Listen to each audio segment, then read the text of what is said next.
Hello, everyone. So I'm going to speak now mainly in my capacity as a member of a very hard-working team of legal advocates against the university's continual participation in massacres abroad.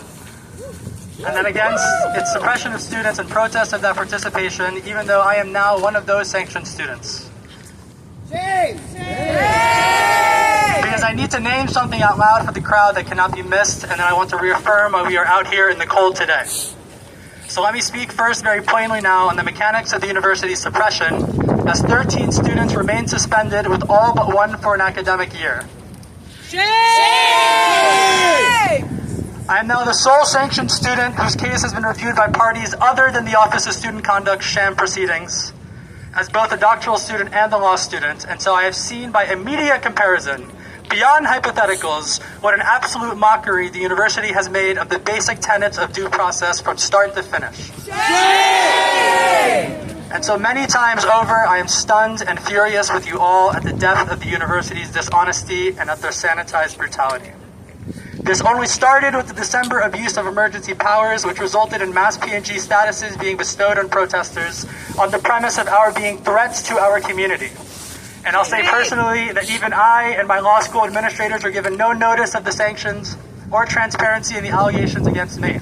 5 weeks passed before I was given any communications from the university. Shame! In the weeks since and in the waves of suspensions, students have been directly accused of conduct violations with no real evidence of their committing that violation. Students at all levels of participation, even if barely present and with no prior offenses, were invited to 10-minute hearings where they were shown no specific evidence and suspended from enrollment within the week. Shame! The university has been unable to adequately justify any of those decisions while violating their own policies more assuredly than any of these students have. This means, and let me be very clear about this in the context of protest suppression, that there is now no measurable way of deciding one's own extent of participation in pro-Palestinian protests without immediately risking their degrees and livelihoods. Shame! Now to my other points, as we all stand out here shivering.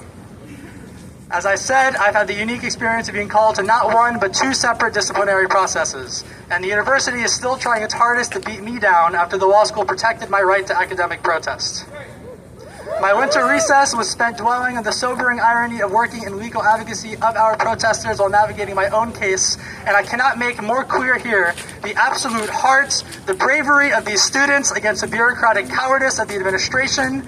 These are students who fight for you all and fight for the moral integrity of even their persecutors, 19-year-olds who told me that they wake up at 4:30 a.m. every morning to care for the elderly before going to class and asking me in dim hope if this would somehow make the university think differently. But in those hearings and in mine, student conduct officials asked not the extent of their specific violations or material decisions, but whether they were sorry and why they would ever do such a thing and if they would do it differently. Shame! Shame! My remarks are born of that conversation and my response because one of the most painful aspects of the work that my team and I have done within this movement is to be continually aware of how bleak this all is, because the duty I've taken on is to make clear how tenuous the horizon of our emancipation on this university is for these people who deserve that so dearly while we fight for the emancipation of oppressed peoples everywhere. So this is my answer to whether we should be sorry and whether we do it differently. How much longer must we tolerate the violence of your civility? How many more months must we stomach the theatrics of your density?